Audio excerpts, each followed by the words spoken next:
Hi, everybody. It's the Fleece and Harmony podcast. And this is the third time we started this. So I was a lot perkier 2 times ago. Yes. Anyway, we're getting used to our newsroom setup now. So if you're watching this is the episode 177 of the Fleece and Harmony podcast. And we're recording this on July 8th, 2025. Mm-hmm. And you are watching it on July 11th if you're watching it on the day that it's been published. So we're at the Harmony Meadow Farm news desk because we're right in the middle of tourist season. So we've moved into my kitchen. Yeah. Because we've been getting visitors during recording. Mm-hmm. So, which we're happy to have visitors, but it's a little bit more efficient to do it this way. So we are recording in my kitchen. That is next to the yarn shop. It's in the woolen mill on our sheep farm in Belfast, Prince Edward Island. So welcome everybody. And it's just Simone and I today. Yes, because Betsy's on holidays. So we've made it through for the first week. Yes, with Betsy on holidays. So she'll be watching this. So I don't know how many stories I'm going to have to tell about what things that I messed up already. But we're all still here. I do have my eyebrows because we use a it's like a barbecue thing that you have to light to the propane burner to do the dyeing, and I might have had my bangs trimmed which I couldn't believe because I didn't even feel it.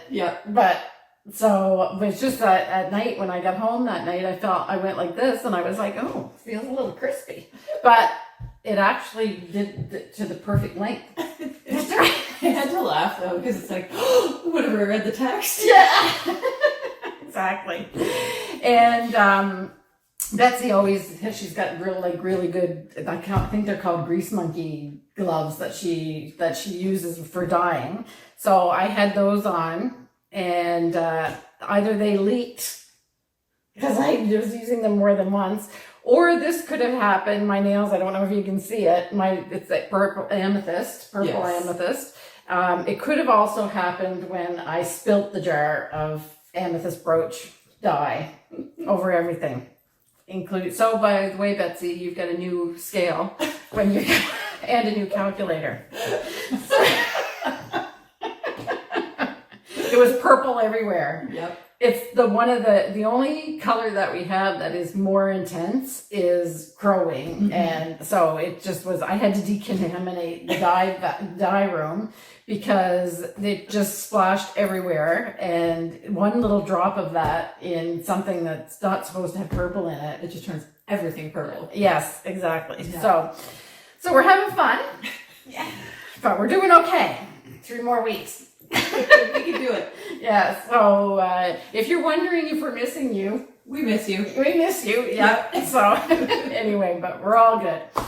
So for this episode, it'll be a little bit different, obviously, and we're going to have a farm update as usual, and then I want to give a little shout out to Jo Collins, who knits our thumb mittens, because she's got a kind of an exciting summer. She's not on the island until October, but she is on an island, but not our island. Mm-hmm. And we have a special yarn shop update, and we have our projects and that we're going to catch you up on. And we wanted to talk a little bit about variegated yarns in this episode, mm-hmm. because we all have them and we don't know how to use all of them sometimes. We love the colors, but then actually knitting with it, sometimes you don't know what to do with it. It's a little bit of a challenge. Can be a challenge. Yeah.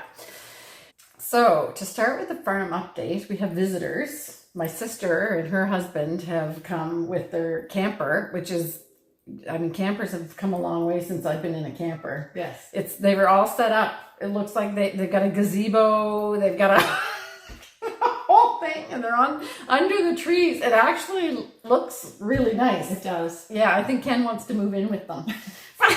He loves camping. He's eyeballing the gazebo. Yes, a little pop-up thing. You just pop it up, apparently. Yeah. So I might have been eyeballing it too. Oh, yeah? Well, it was good. They were sitting under it last night because the mosquitoes can't get in. Yes, exactly. We have a few mosquitoes. Just a couple on the island. Yes, you've been doing some running and battling them. Yes. Yes. I've had to bust out the bug spray. Oh. Because sometimes you just have to. Yeah. Yeah. So they can be pretty vicious. Yeah. And I have like a particular hat that I always wear, so I douse that with bug spray. And that way it's not actually touching my skin. Oh, yeah. Yeah. And does it work? It seems to work okay. Yeah, pretty good. Okay. And there's horseflies around, which are like mean. Yes. Yes. One took a chunk out of Ken. I know, right out of his leg, and his whole leg swelled up. Ken's full.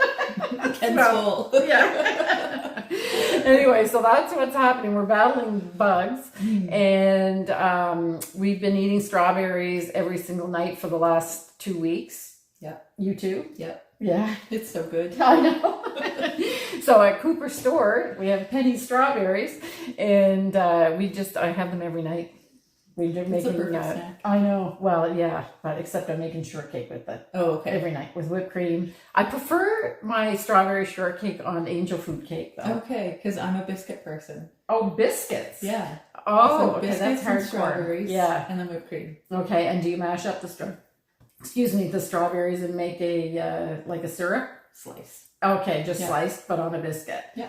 Don't you find it too dry? No. Oh, okay. Because when I have biscuit ones, my grandmother used to make it like that. She made like mashed up the strawberries a little bit and made like almost like a syrup that goes into the biscuit to make it soft. Okay. But I split the biscuit into 2 pieces, or I'll like break it up into smaller pieces, and then I put the whipped cream on top and then the strawberries. Oh, okay. Yeah. Okay. So that's the secret for my favorite version. Yes. Yeah. Okay. And is that an island version or just your version? Well, growing up, we always had biscuits, whipped cream, and then the strawberry syrup. Yeah. Oh, okay. But I just like the strawberries because I find that they're pretty sweet anyway. Yes, so, they are. Yeah, we don't put any sugar on them or anything. No. And I just find the angel, what are those called? Those vanilla cups, or I think they're called Mariana cups in some places. And they're good too, but I prefer the angel food cake. So yeah, we had a great discussion about that yesterday in the shop with some customers. Yes. You have to. Everybody has their own little thing. So that's really. So we'll eat strawberries until the last one is picked. So it goes on for weeks. Yes. And then just to keep count, Ken piles up the baskets, and it gets pretty high. But strawberries are good for you. Oh, we love them. Yes. Yes, and I put them on my cereal in the morning too when they're in season. Vitamin C, fiber, you can't go wrong. Yeah, exactly. Yeah. Exactly. Okay, so other than that, I don't think everybody's just we've been having rain and then sun, so the weather's been pretty good. So we've had some really hot days.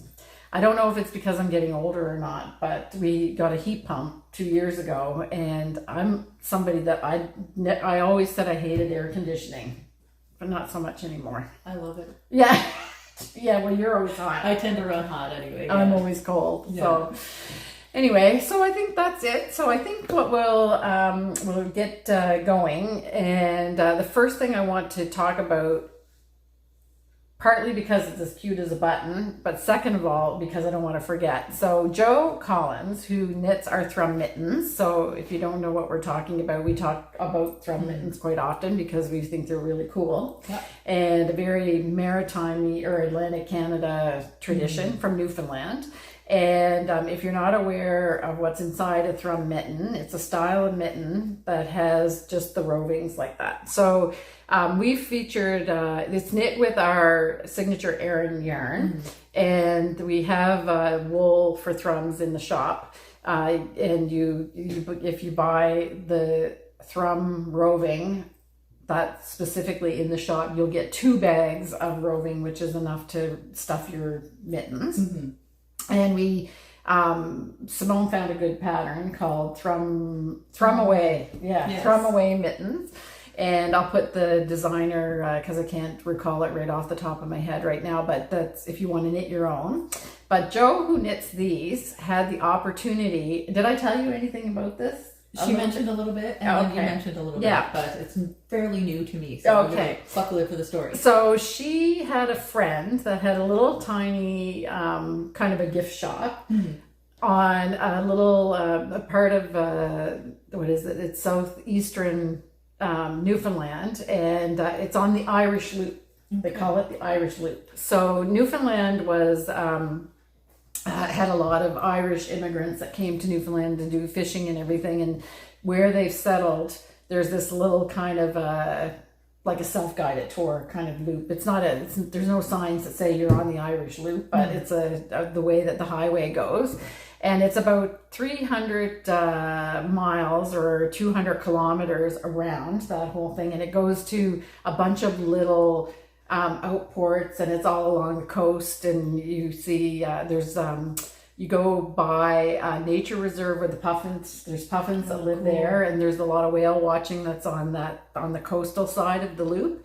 And so there's a little village called Bay Bowls, and I'm showing some pictures of Joe's little shop that she did. So she had an opportunity to spend the summer there until, I think she's there until like mid-October, and she's been knitting furiously to fill her little shop, and the whole thing is just cute as a button. It's very bright and colorful, and if anybody has seen pictures from Newfoundland, they love to paint their houses. And you have a street in St. John's, Newfoundland called Jelly Bean Row, because all the houses are all different bright colors and cheerful and everything. So if you're in Newfoundland, I know a lot of people come here and go to Newfoundland as well. And if you're doing Atlantic Canada, it seems to be Cape Breton, PEI, and Newfoundland. Yes. If you're doing the grand tour. Yes. And so you might want to check out her little shop. And I don't know even what the name of it is. Joe's shop, right? Yeah. We'll have to find out. If she has a specific name, I'll put it down there. I don't know that she ever mentioned it. No, I don't think she did. No. Okay. Anyway, and you'll see Joe there, so you can say hi. And she's like a wonderful traditional knitter. So I think she told me, I don't know, it seems almost unbelievable, but I think she told me that when she's really in the groove, she can knit 5 of these mittens a day. Yes. It seems almost impossible. Especially whenever you consider they're thrum mittens. Yeah, we know you love it. I love it when other people knit thrum mittens. Yes. They're beautiful. Yeah, they're amazing. Yeah. So anyway, if you get to see Joe's shop, then say hello to Joe, because she'll be there for the summer and into the fall. So that's a great little tour as well to go around that area. I recognize the Babel's name from Jennifer Beals Patterns. Yes. Well, if you have Jennifer Beals Patterns, you have a pretty good map of what Newfoundland. Yeah, all the places you'll know all because she names all of her patterns after places in Newfoundland, right? Yeah. So what was the Bay Bulls pattern? Do you remember? It's bird's eye lace, kind of shrug shawl. Oh, okay. So yes, there's lots of really interesting names in Newfoundland as well, which are completely innocent, but I'm not sure you would name sweaters after some of them. No. There's one in particular I know we're both thinking of right now. Anyway, you'll have to look at an atlas or a map of Newfoundland, and you'll have a little chuckle. Yeah. Heart's Content and Heart's Delight and Conception Bay and all kinds of other things. Yeah. Anyway, the Newfoundlanders have a great sense of humor and everything, so it's a great place to visit if you have a chance. Okay, so that's about Joe's shop. So we hope she has a fantastic summer, and she's really excited to be at home a little bit for the summer. So that was a great opportunity. So what do we have in the shop update, Simone? We have some special Garfield Grizzly. Yes. So tell us about this. This is an exceptional batch of Grizzly. We use just kind of all the leftovers and mill ends, things like that in our Grizzly. So it's kind of a potluck type of yarn. Now this one in particular is really lovely because there was black Wheatley River put into it, and then there's also cashmere from Nova Scotia, and then Iona Bunny right from the farm here in this particular blend. And it's this beautiful like heathery pewter gray, and it's very, very soft and squishy. Yes, it's very, very squishy. Yeah. So the weight of this is just a little bit heavier than our worsted weight. So it's 200 yards and 100 grams. And so what we do is when Simone said about mill-ins, what we do is that when we have not quite enough to make a perfect size batch, then we save the fiber from all of those things and any other extra fibers that we have that we can't spin into a full batch, and then we mix it all together, and that's where you get this yarn. And often we dye it, but it just seemed like a shame to dye this. It's so beautiful. Yeah, it's a it's natural color. Yeah, it's a really like a silver, a nice silver. Yeah. So, and it's always different colors whenever we make a batch, but this one was particularly nice just for a nice plain pullover, or if you wanted to use it with another natural color or whatever, it's fantastic. So we have, as always, a limited quantity of that, and that'll be up on the website. And then the other thing we wanted to talk about was the Unicorn Grove mitten kit. Yes. So we have I don't think we showed these on the last podcast because they weren't dyed yet, I don't think. No, I think we mentioned it, but we didn't show it. Exactly. Yeah. So in the last podcast, we did a designer feature on Grey Owl Knits and showed the designs that Sarah has made. And one of the designs was the Unicorn Grove mittens. There's also, there's a hat to it, or socks. Yes, there's also a sock pattern. So Sarah often makes a motif and then does different items with it. So you could have a sweater and a hat, or socks and mitts and whatever. So this is for the Unicorn Grove mittens, and the pattern comes in 3 sizes. It does. And this is enough to do the largest size. So you have plenty for the small or the medium size. Yes. And it is this was a Wheatley River base. Yes, but it's spun as a fingering weight instead of our usual worsted. Yeah. And so it's still 2-ply, but it's got the same texture that our Selkirk worsted has. So it's very silky and soft. Yes. And has a little bit of shine to it. Yes, exactly. And you get the yarn, and then there's a QR code for you to download for the pattern. You buy the pattern directly from the designer, as we always do with our kits. Yeah. So that's good. We have a few of those left. And so I think that's about it for the shop update, and then we'll talk about other things as we go. And I have always put what we're wearing, but I knew that I wasn't wearing anything that I would talk about because it's not knit, but you always come through. I'm usually pretty good to find something. Yes. Hence the need for more like little t-shirts. Yes, exactly. If you're going to make it through the summer. Exactly. So what are you wearing, Simone? I am wearing Anker's Summer Tee by PetiteKnits, and it's knit in the Nutkin colorway, which they sadly discontinued. Yes. In the Rowan Summerlite DK. DK, yeah. It's the DK one. So it's great. It's my favorite color. It's really cute. Yeah. Yeah. And I like it because it's a really versatile little sweater, so you can wear it on its own, or you can throw like a little cardigan over top of it. Yeah. She does a long sleeve sweater and a kid's sweater, I think, with that same pattern, like that motif on the yoke. It's really nice. And it's nice, it's lightweight. It's actually pretty cool for today. Yeah. And like we said earlier, I almost always run hot, so that's saying something. Yeah, nice. And I've said this before, is Summerlite, the Rowan cotton yarns are one of the reasons why I carry Rowan, because they're really a delight to knit with. I was having this conversation a few times in the last couple of weeks in the shop. Cotton tends to be hard on your hands, but somehow it's so soft, and it does have a little bit of spring to it. Yeah, just the way that it's been processed and everything. So it's a really nice cotton to knit with, and it comes in a fingering weight as well. So you can get Summerlite 4-ply or Summerlite DK. And my Cornwallis, I was tempted to wear it again, but I've worn it so often now, just as it was already getting warmer, that I thought, well, nobody's even going to know this is a different podcast. So I didn't wear it today, but it's one of my favorites for sure. You get a lot of wear out of that sweater. I know, I do, and I just throw it in the washer. Yeah. So I do like just lay it out flat to dry, but I just throw it in the washing machine at this point. So it's kind of like a sweatshirty thing. So it's a kind of a casual design anyway. So it's fine. Okay. Yeah. Okay, so you have a lot of projects.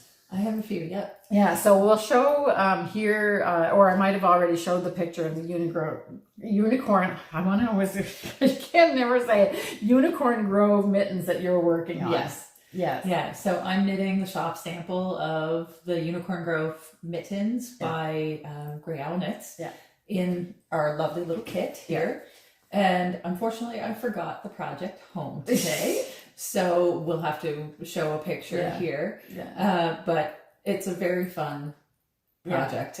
She includes a couple of fun techniques. Oh, okay. So there's a rib cuff that you can tuck inside. So you can either wear it longer. Oh, okay. Like a gauntlet almost. Like okay. So you can keep it untucked and just kind of tuck it up under your coat, or you can tuck it inside for some extra warmth around your wrist. And then she also has some like herringbone braids on it, and then all over color work. And it's just it's a really fun pattern. So, and what size needle are you knitting it on? I went down because I think it's all the color work that I've knit for so long. I tend to be a little looser. Okay. So I am using a 2mm. Okay. Yeah, it recommends 2.25. That's what I was going to say. Almost all of her patterns are knit on a 2.25 millimeter. Yeah. So, okay. Yeah. So it's a very simple knit. I started out with my Chiagu 9-inch, and then I actually switched over to Magic Loop. Okay. Because those Chiagus are so sharp that I was making my finger sore. Oh. So the Magic Loop, I don't know, it just must be the way I hold the needles. Oh, okay. I don't catch myself as much. Yeah. Okay. So you were getting a Chiagu hole? I was getting a Chiagu scuff. Oh, okay. You do, when you're knitting with those short circulars, it does change your hand position. It does, and the wonderful thing about the Chiagus is they're sharp. Yeah. So it's easy to get it through the stitch, but they're sharp, so it's easy to poke your finger. Yeah, right. Yeah. So it's interesting because when I'm using, I'm a continental knitter most of the time, but when I'm using those short needles, and I have the short interchangeable set as well, but I'm happy when I get to the point where I can switch one of the 2-inch needles for the 3-inch needles, because that just makes the difference of the way that you hold them. Yeah. But while I'm using the 2-inch tips, I actually have to knit English. Okay. For some reason, I can't get the right rhythm continental just because of the way that you're positioned. So they do.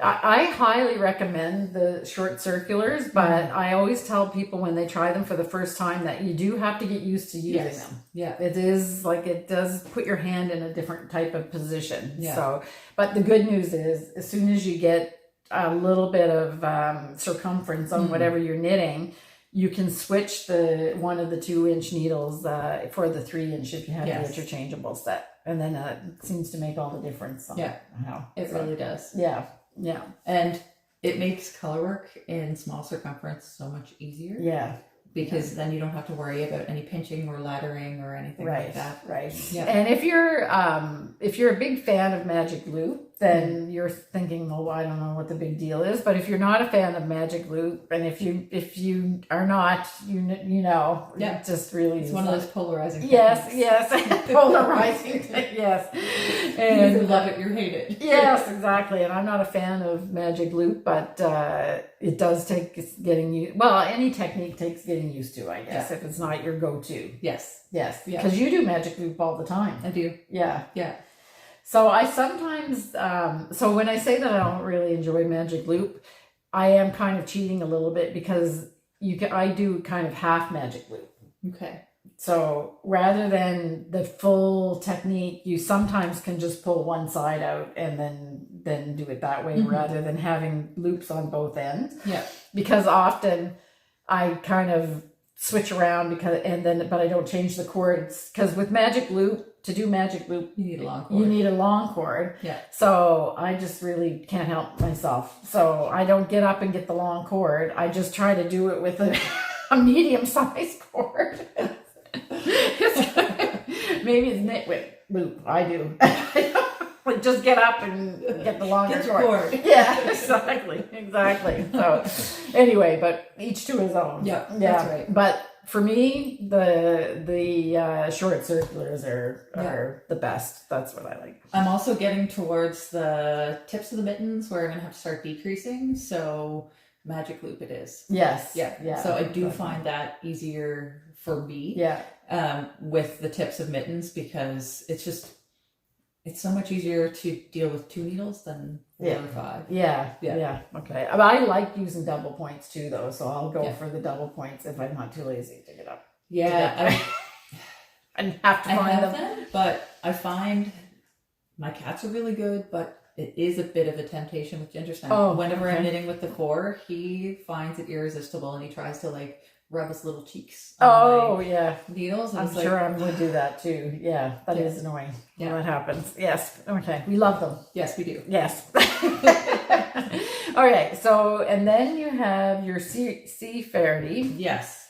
I've made a little bit of progress. Mm-hmm. So it's slowly but surely growing. Right. This is the Sea Faerdy Vest by Gudrun Johnson. And I am knitting it in felted tweed. Yeah. We have the list of colors. Yes, I have the list of colors in the description. Perfect. The main color green is the pine. Yes. So that's that's 158. Yeah. Yeah. And it has your favorite peach. Peach. Yes. Yeah. Which has come up again last week. Yes. It's amazing. Because we were doing some color matching. Yeah. And we couldn't find the right color, and then we put peach in, and it's like, yes, just like magic. Yes, exactly. It was mixed with ginger. Yeah. In that case. Yeah. So there's pine, peach, burn red, watery. That is Eden. No, it's not Eden. Is it Eden green? No. Anyway, the list is on the. We do this every episode. Yes. You'd think by now we would have it memorized, but I look at the numbers and I don't remember the names. Yeah. You have most of the names memorized just by the number. Yeah. I'm not that good yet. No. There's a lot. So I'm making progress. I'm just gonna keep on keeping on with the knitting. It's very soft. Yes, it's gorgeous. And I'm gonna enjoy wearing it a lot. Yeah. Nice. I think it's going to be nice on its own, and then with like some long sleeve t-shirts. Yes. Yeah. Nice. So excellent. Okay. And you have a cute little pair of socks. Oh, yes. I put Simone's stuff out for her, so she's wearing it. Yeah. I like to have something small on the needles to change things up, and I found this pattern on Instagram first. Oh, okay. It was before she released it. So this is Tiny Bits Socks by the Playful Knitter, and it's so much fun. So there's twisted rib, and then there's these little mitered squares, and then rows of garter, and now I'm just starting on the little heel flap and gusset. Very nice. Yeah. It doesn't call for a contrast color in the heel, but I decided to do it anyway, just because. You have a lot there, I can see. Yeah. I've got. That looks like Moon Mist ice cream. It's called Moon Mist. Oh! It is. It's Nerds of Needles. They're nerdy sock base, and I paired it up with our Point Perm sock and Autumn Birch, of course. Yeah. Nice. I wanted a variegated for these cute little squares. Yeah. And I'm very happy with how it turned out. So, I was saying to you that I thought you might actually enjoy this because it does require a little bit of mattress stitch, right? To join the edges of the little mitered squares once you've finished working the whole round of them. But it's so. What do you do? You knit them flat? Yeah. So you knit each individual mitered square all the way around, and you're using up the stitches here. So you join it with mattress stitch, and then you pick up all the stitches and knit away. For every band? Yeah. Okay. Yeah. So the miter squares are not joined? No, you have to join them with garter stitch, which Oh. isn't scary because I mean it's like 7 stitches of mattress stitch that you have. Well, it's 14 technically, 7 per side. Okay. But it's not that scary. Okay. Yeah. So I'm just trying to, not to give away the pattern, but Yeah. I'm just trying to understand how you knit the, oh, okay. When you see it up close, you Yeah. can see it. Yeah. Okay. So you go around and garter and then keep going? Is that what happened? Yeah, you go around and garter and then I switch colors. Yeah. You don't have to, or you can use up bits and pieces that you have in your stash. It's very intriguing. Yeah.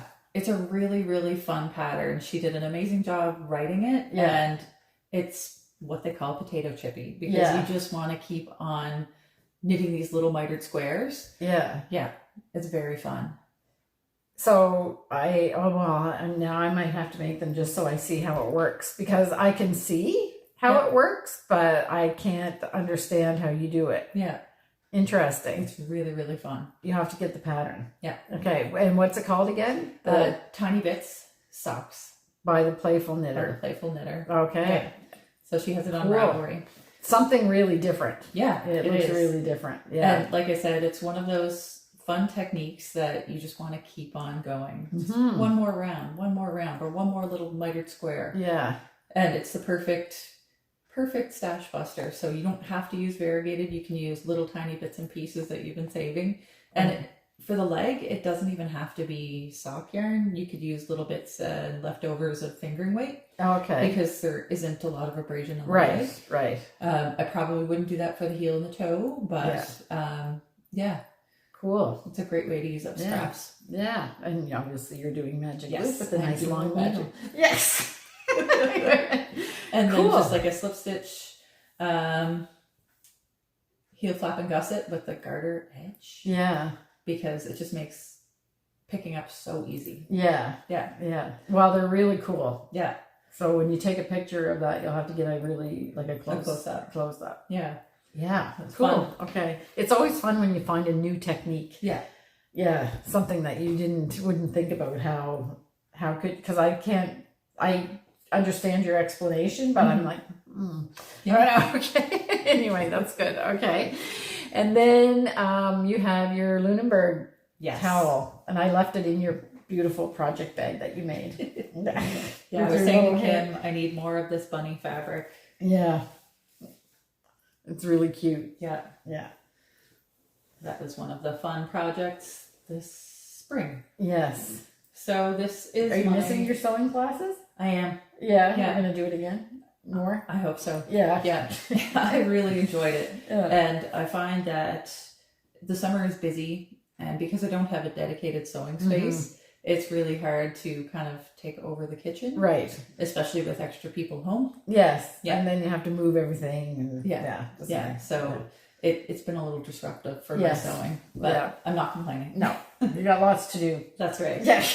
So I've made some progress on my Lunenburg Cardigan by Savory Knitting. Oh yeah, you're going quite far, eh? I'm using the called for yarn in all the called for colors with the exception of the main color. The main color I swapped out for ginger. And this is like an enlace yes, the rustic heather sport. Yeah. Okay. And it is rustic, but I love my rustic yarns.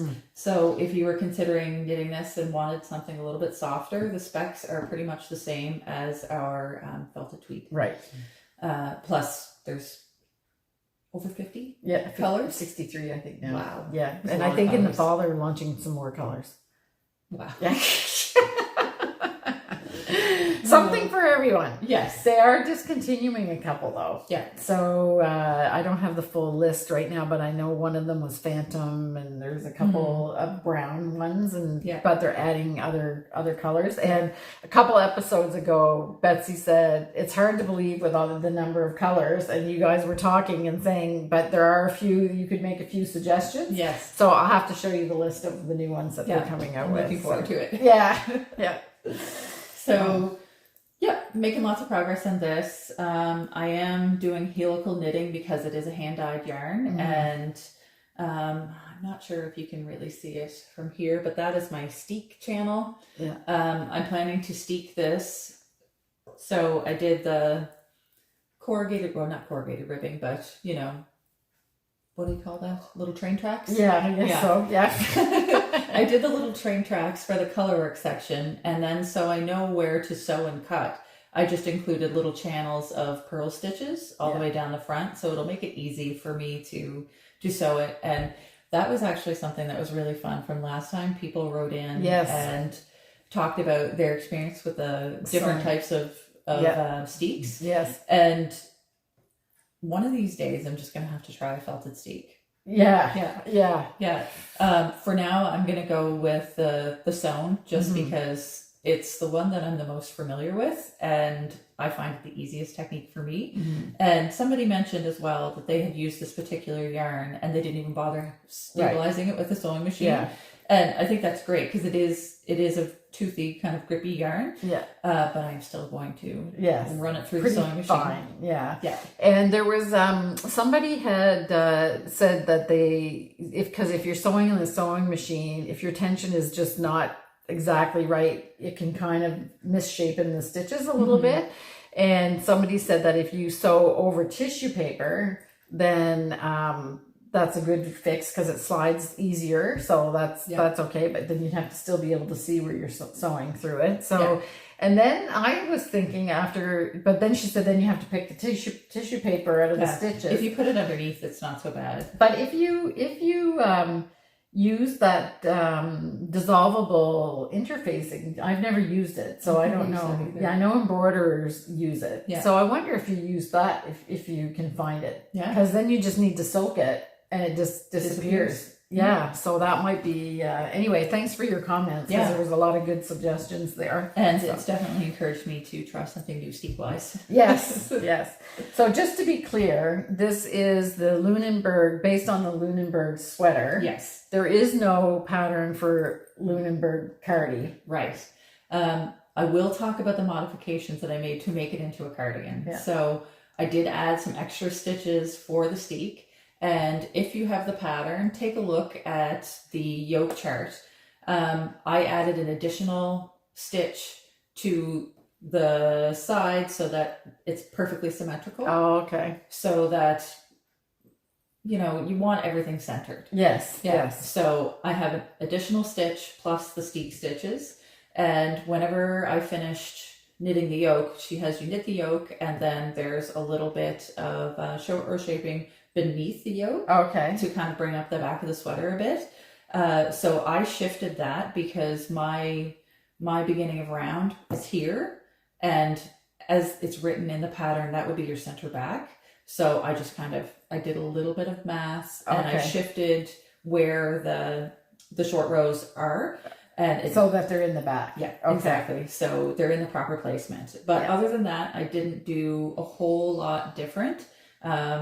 I'm just knitting it pretty much as written, with the exception of the steek stitches. Yeah. So once you get through the yoke and the short rows, then it's clear sailing. It's a clear sailing. Okay, so I should mention as well, it's by Savory Knitting. Yeah. And so the original is the Lunenburg Cardigan. And I think that was in Lunenburg pullover. I can't. Yeah. So that sweater was featured in a book. I think the Nova Scotia handmade. I think I'll put there's a magazine, and I think I have it.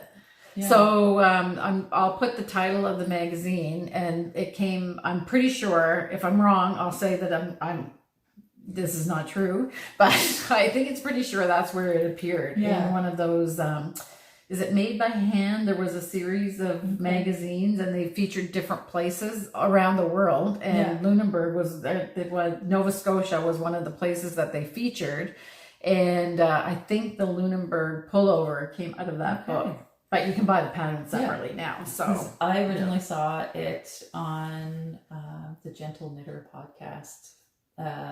This is years old, and she actually made a cardigan version, but I wasn't confident enough in my own knitting modification game then to be able to do that. So I knit the original pullover, and it's a sweater that I wear so often that I decided I want a cardigan version too. Yeah, and I have to say that it looks as good as the day that you made it, because you used a good yarn, a sturdy yarn with it too. So And I have given it a little love with my little sweater shaver. Yeah. Because, I mean, they do get worn a lot. Yeah. You wear it all the time in the winter. Yeah. And that's the thing about my hand knits is they don't get made and then set in a trunk. No. I wear them. Yes. All. Yes, exactly. Gorgeous. Yeah. Okay. Progress. Yeah. Nice. You don't have much left to do now. Are you going to make it fairly long? I am going to make it a little bit longer, and I've decided, because I'm playing a little bit of yarn chicken. Oh, okay. That I'm going to do the bottom cuff in the birch color, so it's kind of like a light gray. Okay. I'll probably extend the cuff a little bit, so it'll be a little bit wider. And then the sleeve cuffs, I'm also going to do in the birch, and then the button band. Okay. I was going to ask you about the button band. So that will kind of alleviate some of the yarn chicken issues. Right. And are you actually going to do buttons, or have you decided? I probably will do buttons because I have a real love for those cherrywood buttons. Yes.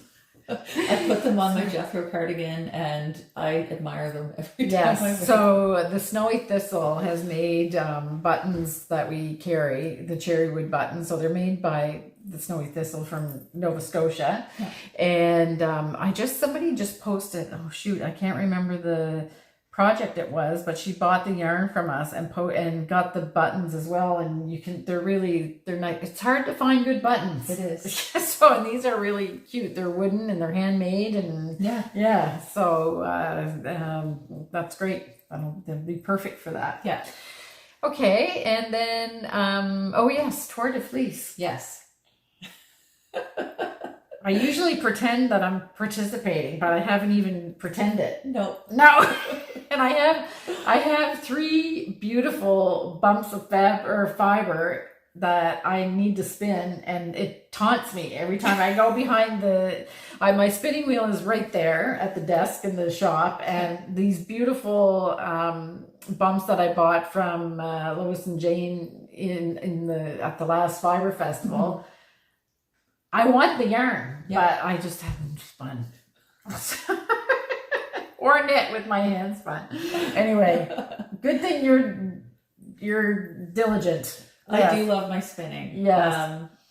And it doesn't really matter whether it's spindle or wheel. I love it all. Or even the big machines. Yeah. Because I get to do it all. Yeah, exactly. You go from the whole gamut. Yeah, exactly. So exactly. I do drop spindle, support spindle, spinning wheel, electric wheel, and then the big spinners in the middle. Yeah, exactly. So I kind of get to experience all aspects. So when did Tour de Fleece start? It started Saturday. Okay. So it's fairly fresh. We're just starting out, but I wanted to clear my spindles and bobbins before it started so that I can really focus on tour spinning. So I'm particularly proud of this one. Yeah. This is some spindle spun from the Lewis and Jane bats that I picked up at the Fiber Festival in the fall, the PEI Fiber Festival. And I had so much fun spinning these. They have sparkle. They do. Yeah. So it's wool and sari silk and bamboo and sparkle. And it's just, it ticks all the boxes. Yeah, it's nice. Yeah, it's beautiful. Yeah. So you may be surprised to find out that it is not a fractal. Oh, no. I'm shocked. I know. Oh, I still got to all the color play though because of the nature of the bat. So I just tear off a handful and then I'd spin it on my little support spindle and keep on going that way. Oh, okay. Yeah. So you just really took it off the roving and okay. I had 2 different color bats. So I had a darker blue and a lighter blue. Okay. And I kept 2 spindles for the dark blue and 2 spindles for the light blue, and I plied them so it was always a dark and a light. Oh, okay. So I still got the color play. Yes. But yeah, I'm very happy with it. It's so soft. Yeah, and it's lovely. I might have more of her bats to spin for yeah, she's got really nice bats. Yeah. You can look her up. I think where does she sell if she's not at a she sells at craft fairs and fiber festivals, but I do believe she might have some on her website. Yeah. So it's Lois and Jane. Yeah. So. And if not, look her up on Instagram because I'm fairly certain that you can contact her through that. Yeah, she has really, really nice bats. Yeah. Her color palette is nice. Yeah. So she's coming to the Fiber Festival. I know. Yeah. I'm so excited. I'm probably going to pick up wore bats. Yes. Is Sue coming, the Paisley Defender? Yeah. Perfect. The your two favorites. Yes, I love their bats. I have a serious PEI fiber bat addiction. Perfect. So that's the first one. Yeah. So that wasn't Tour de Fleece. That was before Tour de Fleece. Pre-Tour de Fleece. Okay. And then what's so that was other clearing off big, the beautiful spindles. This is a great big bump. Well, actually, it was half a pound of Corriedale from Hello Yarn. Oh, It's okay. like Vinny hair. Yeah. From Hello Yarn. It's called Rain on a Tent. Oh, okay.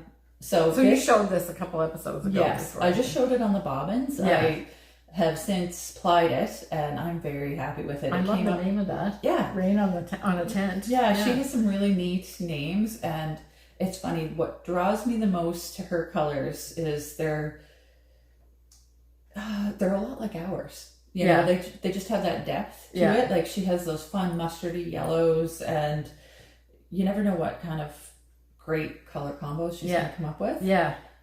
So this is half a pound of Corriedale, and it's of course a fractal. So I'll open it up. Do you have a plan for that? Yes and no. I have to find a yarn. solid contrast. Yeah, it's 751 yards. Oh, okay. So I measured. Yeah. But it came out to about a sport weight, and I'm thinking this might want to be my Ghost Horses t-shirt. Oh, okay. Yeah. So I have to find a good contrast color, and I think I already know what I'm going to use. Okay. I was just waiting to apply it because I wanted to see how the dark greens turned out. Okay. To see if it left any really dark spaces and what color for contrast color I would need. Okay. Yes. Yeah. Because there's a lot of different colors There in this. is. Yeah. So while these are wonderful, they can be difficult to find a contrast color to go with. One that'll be visible. Show off all of the colors. Yeah. So I'm thinking probably a black right. would be perfect because we do have these kind of darker sections here. Yeah. But there's nothing like overly dark in these. So. Well, this is about the darkest with this dark green. Yeah. Yeah. Wow, it's nice. Yeah.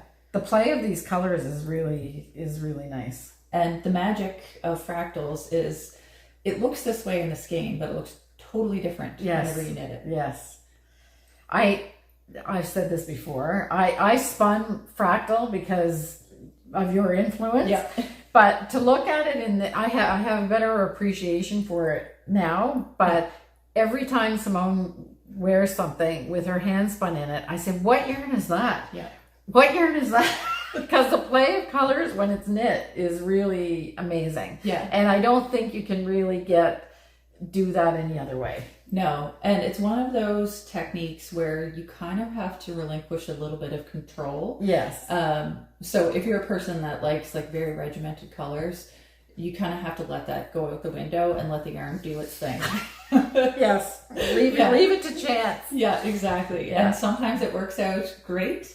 And then other times, if you don't pick the right contrast color, it doesn't work out that great. I had an experience with a cowl. Oh, okay. Over the winter where I tried 3 different yarns and I just could not find the right color. So I balled it back up. Yeah. And it's sitting there and it'll wait for me. I'll eventually find out what it wants to be. Oh, okay. Yeah. Oh, cool. So what was the difficulty because of there was too so many much color variation. Oh, Yeah. okay. So it went from really dark to really light. So even like white wasn't appropriate. Oh, okay. to So go with that's it. going to be Yeah. tricky. So I think that one will just have to be just that yarn. Oh, okay. Yeah. Yeah. And there's always that option too. Yes. Yeah. Exactly. Okay. So you would knit a swatch and see how it looks, and because your different stitch patterns and stuff would make a difference as well. So right? something fairly simple. Yeah. Okay. Yeah. Excellent. So hank of yarn. It is. Yeah. Meaty. It's a big one. Yeah. Okay. So I have to finish some of my current projects before I can start on Ghost Horses and swatching for that. Right. But I think that will be a good one. Okay. And then you have something on. So this is your official Tour de Fleece. This is the official Tour de Fleece. Okay. So this is lovely too. There we go. This is a braid that I picked up from Shades of You, and it is Polworth, Llama, and Tusha Silk. Oh, nice. So So this you can see that little bit of luster. Yeah. Yeah. This is a little bump. So I finished the first half of the braid. So that's 2 ounces on that bobbin, and it's spun fairly fine. Right. And then I'm working towards the other half. I just didn't want to take that bobbin off the wheel. Right. Yeah. So did you, do you have another yarn that you're going to use with this, or you're just waiting to see what this is going to... No, I'm going to spin it as a fractal. Yeah. Of course. But and this one will probably be on its own. Oh, okay. Yeah. Because it's another one that has does like go the dark from- and the light. Yeah. Yeah. And a myriad of colors. Look at that, kind of like a tigery. Yes. Nice. So it's over-dyed humbug of some sort, because that's what a lot of times what they call it on the spinning sites is humbug. So it's a mix of colors in one roving. Oh, yeah. Okay. Oh, cool. I learned something new. Yeah. All right. I love humbugs. Me too. They're delicious. Yeah. Great. We haven't had any milk candy for a while. No, I know. We've We're been all off the licorice mints. Although I did take the licorice and the salted licorice. Yes. So tell us about your licorice addiction. I buy these Dutch candies. There's double salt licorice, and I love them. They're my summertime treat. They're awful. They're so salty, and they're licoricey, and they're everything wonderful, but they're definitely an acquired taste. Yes. So I took them into work one day to share, and I'm just so used to eating them that I don't really think about it. And I asked Ken. It's very powerful. Very powerful. Yes. Yes. Ken likes thought he was going to licorice. spit it out. Yes. It's like, he did not appreciate my licorice. I don't know how you describe it. I've never tasted anything like it. Yeah. So it is definitely salty. Yeah. But if you're thinking like salted caramel, no, this is salty. Yes, very salty, and the licorice. You know it's licorice, but you really can't taste it. Once you get through the like salty layer, then you get the licorice layer. But it's not sweet. It's not super sweet. No, it's not sweet. It definitely. It didn't taste anything like this, but I kind of. It's kind of analogous to what dulse taste like. Yes. Yes, because it's got the like salty. Yes. Yeah. And iron. So dulse is seaweed that is all over the beaches here, and I used to walk along the beach with my dad, and he would pick it up and we dry it and eat it. Yeah. So you used to be able to buy it in bags. I don't know. Can you still get it? Yeah, they have it occasionally at Superstore in Montague. Really? And at the Superstore? Okay. Whenever I see it, I get it. Do you? It's one of my favorite little treats. Yeah, it's very good for you because it has iodine and stuff. Like I was reading a thing that because everybody's using these gourmet salts, we're not getting enough iodine anymore. Yeah. But anyway, it's good for you with iron and stuff like that. But I like that, but it's an acquired taste. Not everybody likes it. Yeah. But this is also an acquired taste. Yes. Yeah. So it's not, you can't say that dulse tastes good, but when you're eating it, you can't stop eating it. Yeah. Yes. And this, I guess if you got used to these licorice, that would be it. But it was funny too, because we had been getting them at Sobeys, and then Sobeys, I don't know if they ran into a supply issue or what have you, but they weren't able to, they didn't have them in stock anymore, but they got a new kind in, and they were, the proper Dutch licorice, and they were supposed to be salty, and they weren't salty. They weren't salty enough. No, they were sweet. Yeah. Well, the only thing I kept thinking when I swallowed the one that I took, because I didn't spit it out, is those poor little Dutch kids. If they think they're getting... They're so good. If they're getting this as a candy for a treat. Anyway, it's definitely an acquired taste, but I don't know if we have a brand name that we can say, because it's you even if you get old fashioned old fashioned licorice, it's not like that. Yeah, you get it in the international aisle at either Superstore or so. If you're from here, but in grocery stores, but they're little coins. Yeah, and they're hard but very rubbery. Yeah, double salt is the name of them, and they come in kind of like a autumn birch colored package. Yeah, from Holland. Yeah. Yeah, or from the Netherlands, I should say. They're good. Yeah. Okay. All right. So there's your tip for the day. if you want to torture yourself, or if you love it. Okay, so so the project that I'm working on, but I think we'll talk about it's the Homage to the Granny Square, but I'm going to show that later because I think it's now the right time to talk about a little topic that we wanted about variegated yarns. So in the summer, we have quite a few variegated yarns in our shop. So, and people are always like, ooh, variegated yarns. And of course, everybody does variegated yarns and they're beautiful, but you can be in a bit of trouble when you get home trying to figure out what to make from it. So we thought we would give a little bit of a primer on what to do with variegated yarns, because not all variegated yarns are the same. So, and also at the Fiber Festival, there is actually a class on demystifying variegated skeins that's going to be taught by Tanya Lyons. So there is a way to read the skein and figure out what you're actually going to get without just taking a blind chance. So we thought we would show a couple different types of variegated yarns and what you can do with it. So I'll do this because this is the most recent one and a pretty common type of variegated yarn. So this is Simone's Guide Me Home, right? Guide Me Home cowl. And it's made from a variegated yarn that we carry called Shipwreck. And I call this a big swatch variegation.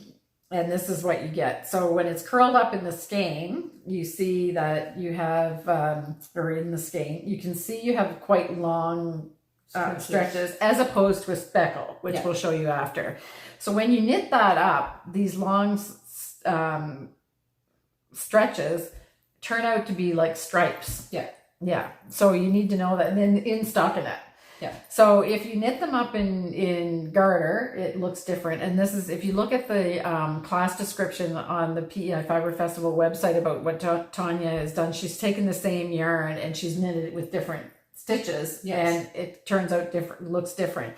So in stockinette, you get these long stripes, especially if you're not increasing or decreasing. So when you start adding increases and decreases, it shifts things, so you're not going to have the same kind of look. So that's, but if you know, you knew what you were going to get when you knit this, so you can anticipate what your project is going to look like by looking at the structure of the variegated yarn. And it helps that, you know, I get to see it in the dye vat too. Yes. So you can, and certainly when you're in the store looking at variegated yarns, I wouldn't imagine that there'd be any store that wouldn't let you open the skein up to take a look at how long, because it just all has to do with how long the variegation is, the repeat. So because I know customers have asked me before if they can open it up. It's like, yeah, absolutely. Yeah, you need to be able to see. So the other end of the spectrum is a speckled, which I still call variegated.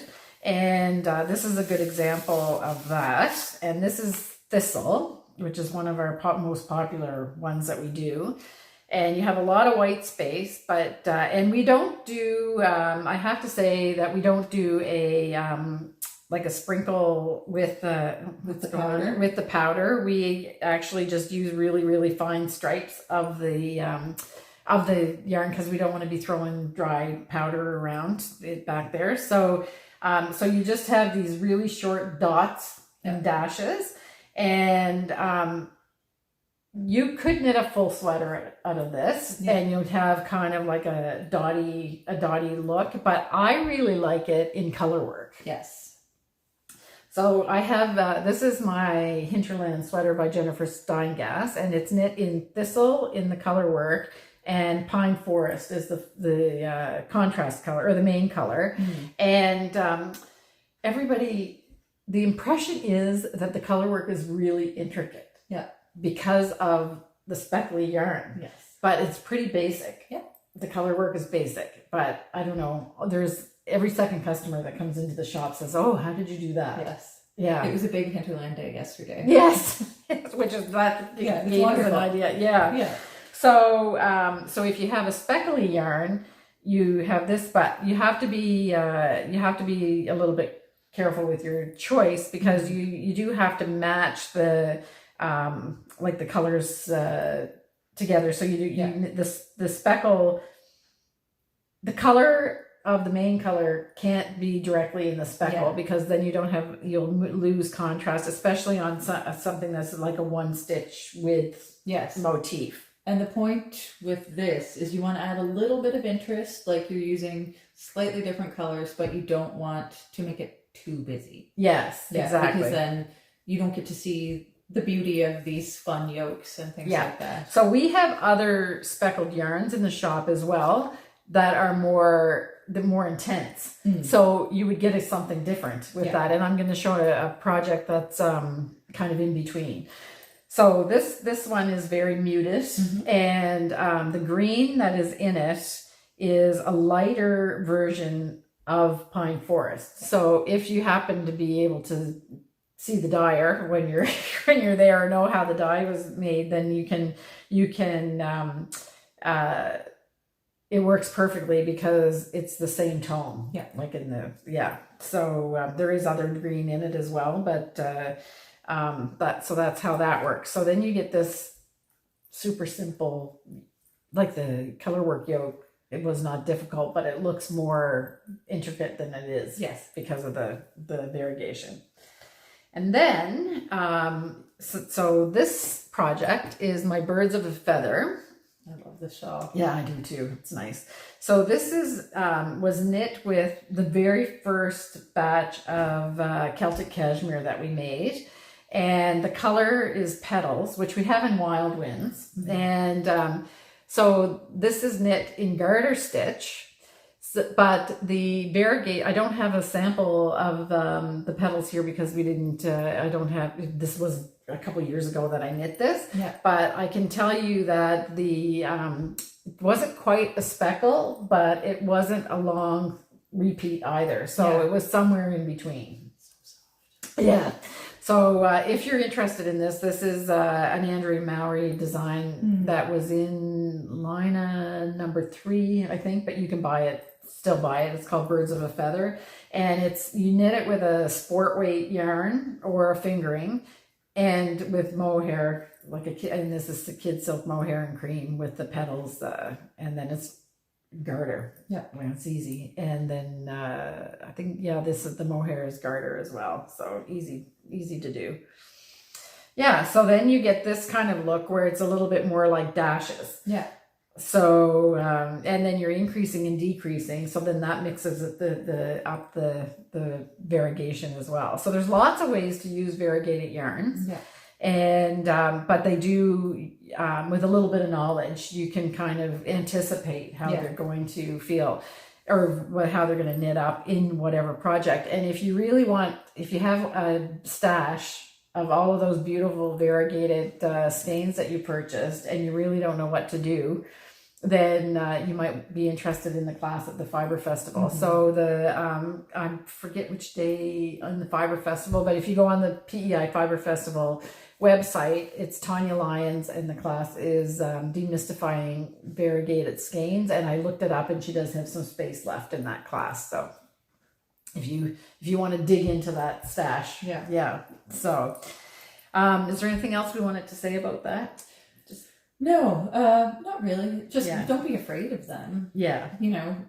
Don't be afraid to swatch either. Yes, exactly. And would you say that the more intricate your color work design is, the smaller you want your motif on the variegated yarn? Probably, because then you have chance to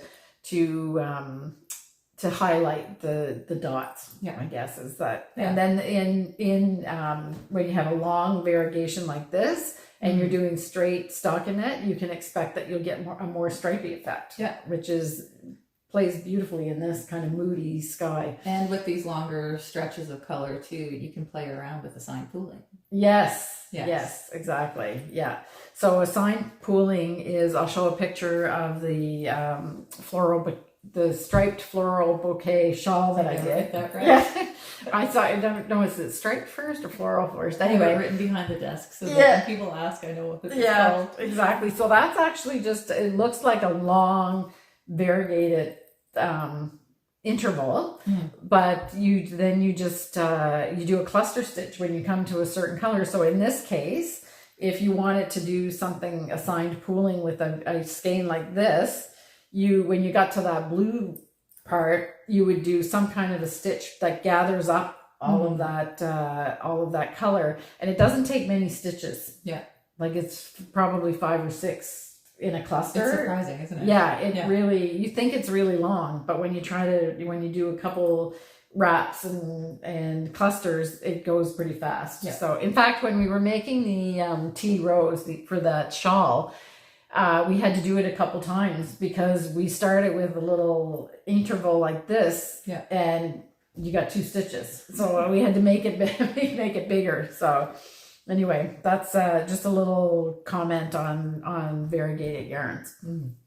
So now we'll talk about my homage to the granny square. Yes. So I have, sort of big news. I was hoping I was going to have really the big news, but I have 2 squares left to do. That's exciting. Yes. So what I'm doing right now is the final corner squares. So this is a different motif, and there's 4 of these all done in the outer frame color. And I've got 2 done, and I have 2 more, and then I'm going to be able to put it together. So every time we show the homage to the granny square, Betsy says, I can hardly wait to see how she joins it. I can hardly wait to see how she joins it. I can hardly wait to see how you join it. Yes, so I looked ahead. There you go, Betsy. I looked ahead. So I told Betsy before she left on holidays, because I said, I finally looked ahead. So what's going to happen next is I'll finish the final 2 squares of this, and then I have all of this. So I actually, it's a mountain of squares that I have. And I think I have more in here, or did I take them out? So this whole basket is full of the squares. And so then I'll lay it out. This is where I lay it out too, because it fits on this island top. And the way that you join them is the recommended way that Sue has mentioned is a slip stitch join, and you join 1 for 1. Okay. The stitches. So the whole thing will be not just tacked like the wallflower blanket from Sue. And I'll tell you a little bit more about who we're talking about if you're new to the podcast. But in the wallflower blanket that Sue does, you join at the corners and one place in the middle. So it's more like a tacking kind of, and you join as you go. This is actually every single stitch. So very sturdy. Very sturdy. Yeah. So that'll be a lot of crocheting. Yeah. So, well. Yeah. And I just looked at how the technique that she used. She does give a couple other alternative techniques, but after I looked at the slip stitch one, it makes a really nice join because it's very tight. And it's invisible from the front, but when you, if you were to stretch it out, you can see it's very secure. Yeah. So I'm pretty sure that that's the one that I'm going to use. Yeah. So, again, this is made from Rowan Felted Tweed, and I don't know I think there's 13 colors there, but this is a class, an online class from Sue Mitten from the Mercery. And she has other classes as well. So Betsy is doing one called the Tessellation Nation that she's working on. I've also done, and Betsy has done the Wallflowers, which is another class which you've probably seen if you've been watching us before. And the Homage to the Granny Squares is actually one of her more beginner-ish-y, I would say, as long as you know how to crochet. And she gives you very, very good tutorials as part of the class. And but I usually like more complicated things, and this does have some challenging motifs, but I'm really liking this because this is really all about color theory.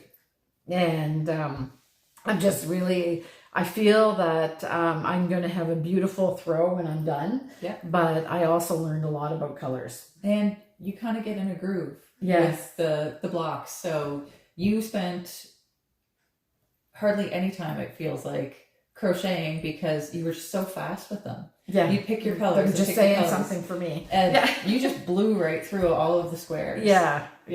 So I really enjoyed it. And all of the motifs are easy to memorize. Yeah. So even the complicated ones, once you do one or two, and you do all the motifs like in sections. So you're doing puff starbursts for, there's 18 of them or something like that. Yeah. So once you've got one or two under your belt, you don't even need your pattern anymore. Yeah. So it's really good just to pick up. This has been my shop project. Yes. So Simone and I have a shop project for when customers are there and we want to be there for them if they have questions, but they want to just browse around. Yeah. Simone's knitting a hat and I'm doing this. Yeah. So anyway, it's really fun. And if you're interested in any of the Mercery crochet online classes, there's links in the description to go through there to take a look at them. There's also links in the Ravelry group. Yeah. And she has because a couple of people have mentioned that they like the idea of crochet, but they don't want to commit to a large project. Right. She also has a cute little capelet. Yes, the Gloria capelet. Yeah. Yeah. That teaches you some of the, motifs that she uses later on in the blankets. Projects. Yeah. But in kind of a smaller scale. Yeah. So you can just kind of dip your toe in the water. Yeah, and she has a free beginner class that is just on there if you just haven't crocheted before, so you can learn that. And then there's also another a more basic blanket even before the Homage. I think it's called the sunflower blanket. Yeah, sunflowers. Yeah. So she has something for everything. So and Tessellation Nation is the one that Betsy's doing. And I would say that's the most complex. It's really like different shapes and putting it together. And it's more like, it's kind of a design theory kind of thing. But Betsy's really enjoying that. So we'll show that when she comes back. Yeah. Okay, so I think that's it. Yeah. Talked about everything on the list. And we're going to do a harmony part, which is just it's going to be a few different pictures from around the farm. And you're going to see a video of Fancy. So Fancy is our old sheep that has no teeth. So she gets fed her, she has some teeth because she can eat a little bit of grass, but she was losing weight in the winter. So we started feeding her lamb chow. Mm-hmm. So now she gets her breakfast every morning. And I don't know, she's trained to come for her breakfast, but I think she's trained the farmer. Ken has taken over feeding her as part of his part of the chores.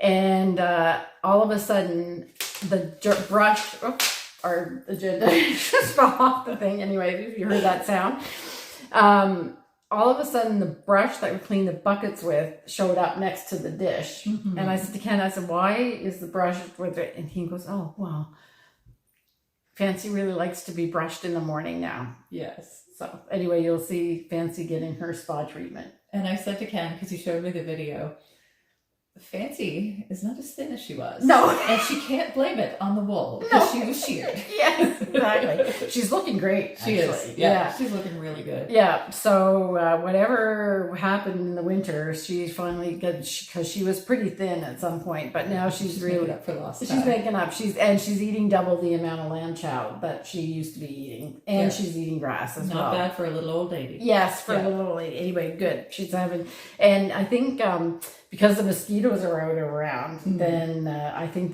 she is getting a few little itchy spots, but she's really working it. Yeah, with Ken. Yeah, yeah. So anyway, he disappears, and I come into the barn and I catch them. Getting the brushing. Yeah. She puts her right on her face and stuff like that. So anyway, so you'll have that and a few other little pictures from around the farm.